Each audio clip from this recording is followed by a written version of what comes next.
Баршаңызға сәлем. Сіздерге бүгін осындай керемет болып шығатын лимонный пирогтың рецептін ұсынатын боламын. Мен бұл рецепті тиктоктан көрдім және бір жасағаннан өте керемет болып шықты. Ең алдымен 2 лимонды алып, оның қабығын аршып, ыдысымызға осылай бөліп турап салып аламыз.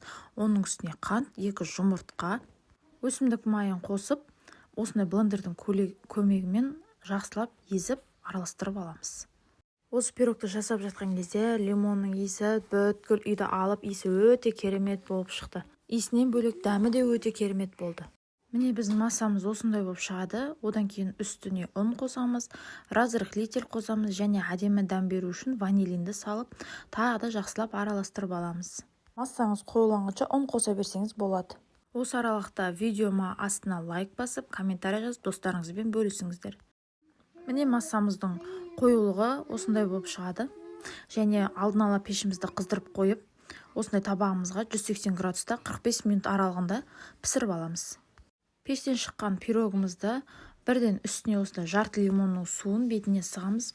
Бұл кепкенше өте жақсы дәм беріп тұрады.